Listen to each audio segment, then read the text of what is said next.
Malad वेस्टच्या SNDT महिला कॉलेजमध्ये आलेली आहे।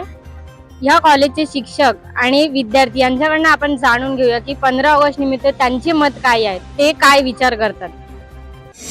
हम आज़ादी की बात कर रहे हैं, 15 अगस्त की बात करते हैं, लेकिन देखिए देश बचाना, देश को बढ़ाना सबके हाथों में काम है। ऐसे में जब भी आप यूनिफॉर्म पहनते हो तो आपने एक अलग ही डिग्निटी आती है। हम आपसे जानना चाहेंगे कि इस कॉलेज में आप बहुत सालों से मेहनत कर रहे हो, क्या अभी तक आपने जो है यहाँ के स्टूडेंट्स को सिखाया हुआ है?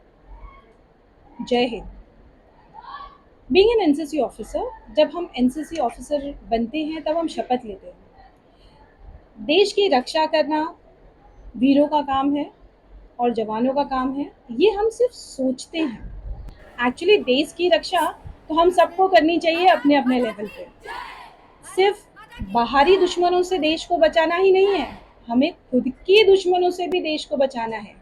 अब आप बोलोगे कि खुद के दुश्मन कौन है, तो हम खुद के दुश्मन खुद हैं, क्योंकि हम वो चीज़ें नहीं करते हैं जो हमारे देश ने हमें दिया है। सर्व गर्व से हमें कहना चाहिए कि हम हिंदुस्तानी हैं और उसके राइट्स को इस्तेमाल करना चाहिए, जो हम नहीं कर पाते हैं। कई जगहों पर हम चुप हो जाते हैं कि नहीं, हमें ये नहीं बोलना है, हम चुपचाप हट जाते हैं, लेकिन आपको ऐसा नहीं करना है। अगर कोई चीज़ बुरी हो रही है तो आपको उसको रोकना है। देश के हित के बारे में हमेशा सोचना है। सिर्फ एक फौजी बन के आप देश के लिए काम नहीं कर सकते, एक अच्छा नागरिक बनिए।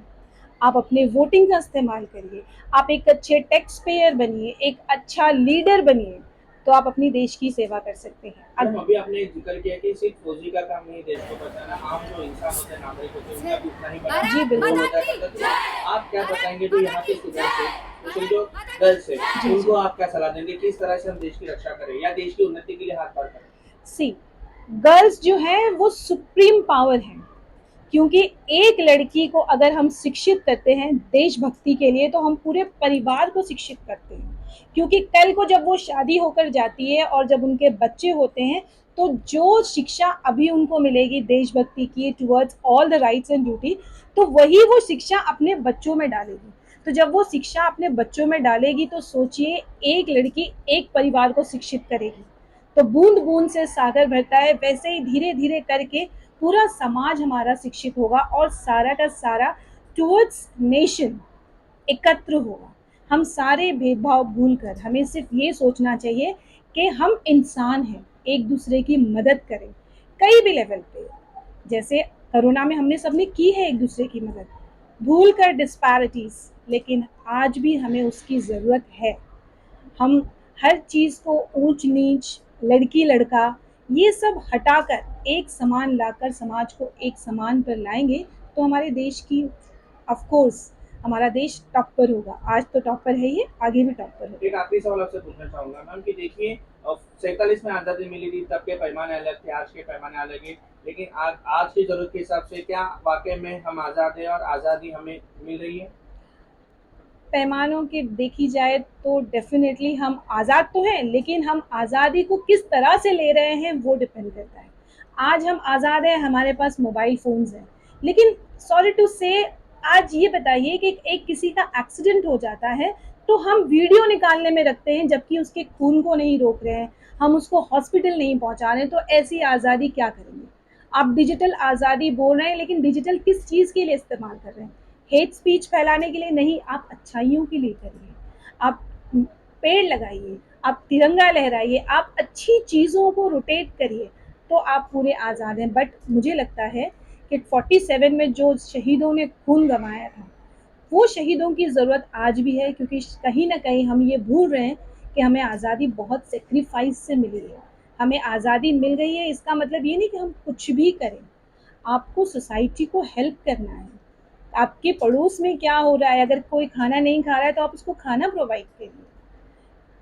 ठीक है, I think so this is a difference. आपण जाणून घेऊया 15 ऑगस्टच्या निमित्त ह्या विद्यार्थ्यांकडून। तो आपको क्या लगता है 15 अगस्त के बारे में, जो हमें आज़ादी मिली है, क्या सच में आज़ादी मिली है? जेन्युइनली देखने जाए तो हमें आज़ादी मिली है, बट आज़ादी के दिन हम बहुत आज़ादी के बारे में बात करते हैं, देशभक्तों के बारे में बात करते हैं, हमारे सोल्जर्स के बारे में बात करते हैं, बट वो दिन जाने के बाद हम वही करते हैं जो हमें लगता है। फ्लैग्स रास्ते पे पड़े होते हैं, हम रिस्पेक्ट नहीं करते हैं फ्लैग्स की, एंड जस्ट जो हम हमारे मन में आता है हम वही करते हैं। तो मैं जानना चाहूंगी कि आजादी में हमें किस तरह का बदलाव लाना चाहिए।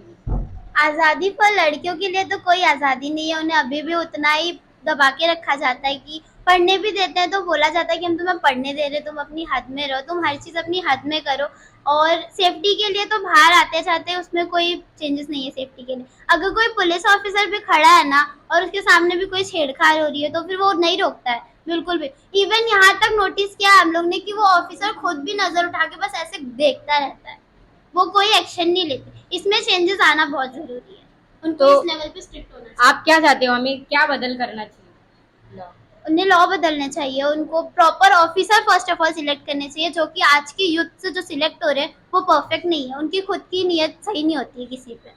दे ऑल्सो करप्शन की वजह से उनको उनकी पोस्ट मिल जाती है एंड लाइक करप्शन उनको पैसे खिला देते हैं और वो लोग मन जाते हैं। जो लोअर कास्ट वालों को उठा देते प्रोबेबिलिटी कि आप जाओ फर्स्ट, ये आपकी प्लेस है, उनको पहले राइट्स दी जाती हैं, जो उसकी वजह से ज्यादा हो रहा है। उनको इंटरेस्ट नहीं होता but as a lower caste उनको ये ऑप्शन मिलता है फ्री में, जो अफोर्ड कर रहे होते हैं उनको नहीं मिलता है, इसके वजह से वो सिलेक्ट होते हैं। जो जिनको गुड रेट्स आए होते हैं, जिन्होंने जेन्युइनली मेहनत करके मार्क्स लाए होते हैं, उनको नहीं मिलता है वो पोस्ट।